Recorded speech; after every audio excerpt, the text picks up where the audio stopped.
का बाजार का एक्शन तो थोड़ा दिक्कत वाला लग रहा है। इनफैक्ट काफी लोग ये कह रहे हैं कि आखिर इंडियन मार्केट यूएस मार्केट को आउट परफॉर्म कब तक करते, आओगे तो शाम को हवेली पर ही वही वाला हाल हो गया। बेयर्स आखिरकार ये बाउट जीत रहे, आप ही क्या राय है?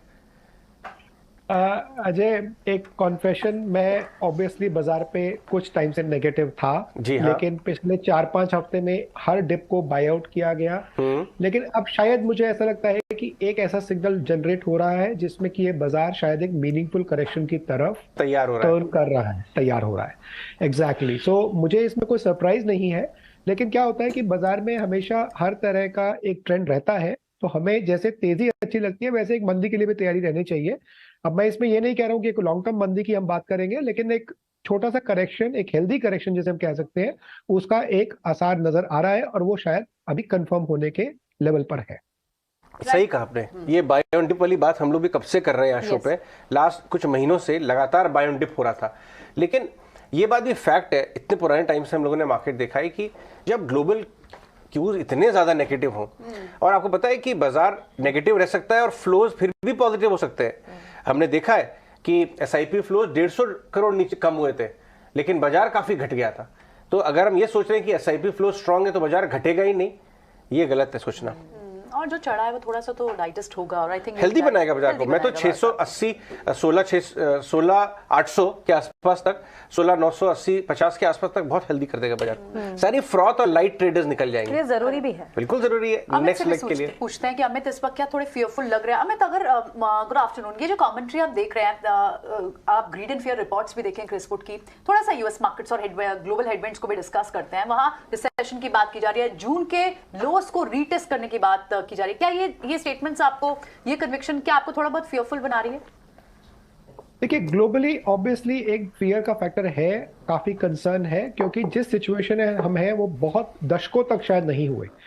कहने का मतलब ये है कि इकोनॉमी में रिसेशन की बात और उधर सेंट्रल बैंक्स रेट हाइक करें, ऐसा कॉम्बिनेशन हमने बहुत सालों में नहीं देखा है। तो ये ग्लोबल लेवल पे तो एक बहुत ही पैनिक वाला सिचुएशन क्रिएट कर रहा है, और जिसका हम इम्पैक्ट देख रहे हैं कि डाउ इज ऑलमोस्ट अभी जून के लोज के आसपास आ चुका है।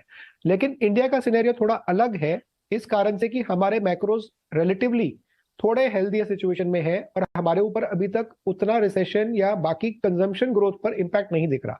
रादर इंडिया में ग्रोथ अभी भी इंटैक्ट लग रही है। लेकिन अगर आप इस बात से देखें कि हमारा लो जून में 15,000 के लेवल पे ऑलमोस्ट बना, वहां पर 29,000 के लेवल पे बना, अब वो लोग ऑलमोस्ट 30,000 पे वापस है, where as we are at 17,000 plus. तो उस हिसाब से आउट परफॉर्मेंस भी इंडिया में रिफ्लेक्ट हो रही है, जो कि इस बात को कैप्चर कर रही है कि इंडिया का पोजीशनिंग थोड़ा बेटर है।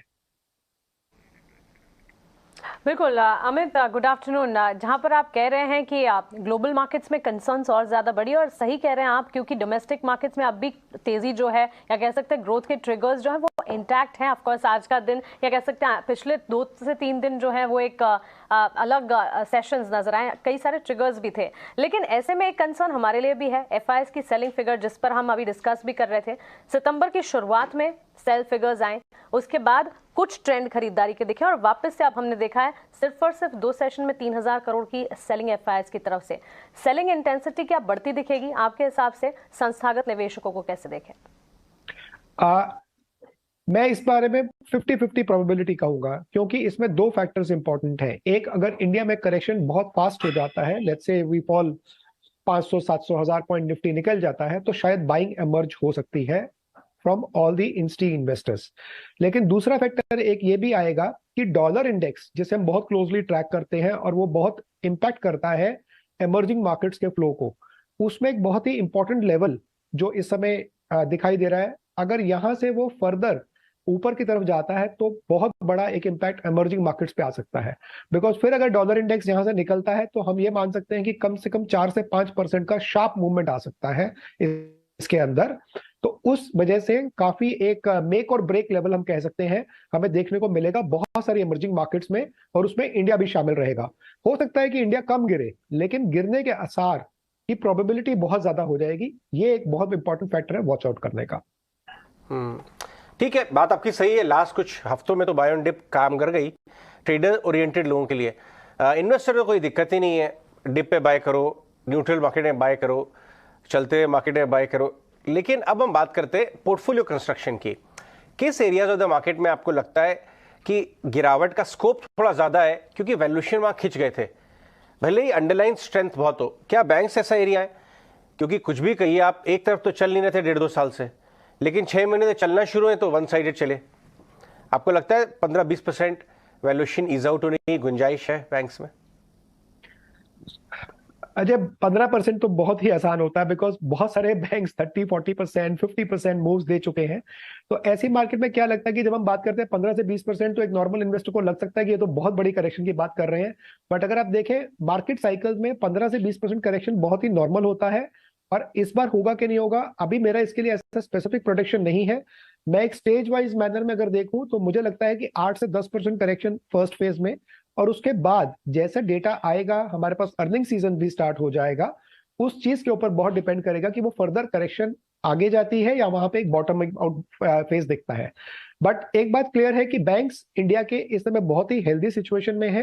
Balance sheets, corporate quality of book बहुत क्लीन है। आई थिंक ऐसा हमने शायद पिछले 10-12 साल में इतनी हेल्दी बैलेंस शीट्स, इतने हेल्दी कैपिटल एडिक्वेसी लेवल्स, जो कि ये बैंक को नापने का एक बहुत अच्छा तरीका है कि उसका क्वालिटी ऑफ द एसेट्स क्या है, उसकी स्ट्रेंथ क्या है, वो शायद 12 साल में हमने पहली बार इतनी अच्छी देखी है, 14 साल में पहली बार इतनी अच्छी हम देख रहे हैं।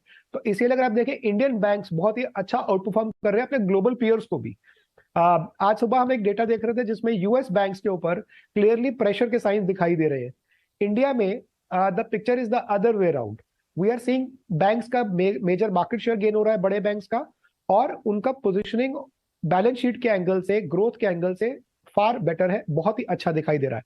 हाँ, अब इसमें 10-15% करेक्शन के समय अच्छे बैंक्स को लेने का इंटेंट रखना चाहिए, यही हमारा भी रिकमेंडेशन है। राइट अमित, बैंक्स और फाइनेंशियल पर तो आप राय दे रहे हैं, लेकिन यहाँ पर अगर क्योंकि सेक्टर चर्निंग हम देख रहे हैं, सारे सेक्टर में खैर स्ट्रेंथ थी, ये जो अभी रिसेंट ये जो 1,500-2,000 पॉइंट्स की रैली आई है उसमें सभी सेक्टर से परफॉर्म किया। फार्मा स्पेस अब चलना शुरू हुआ है और आईटी की तो मूव अभी भी कन्विक्शन स्ट्रॉन्ग नहीं दिखती, पर क्या अब जब फार्मा में मूव शुरू हो चुकी है, आपको लगता है कि थोड़ा टाइम ये जारी रह सकती है? फार्मा स्पेस हो, आईटी स्पेस हो, इन स्पेसेस पर क्या व्यू रहेगा? देखिए, फार्मा में हमारा Q2 की अर्निंग्स के बेसिस पे व्यू है कि मार्जिन्स का शायद एक बॉटम बनेगा।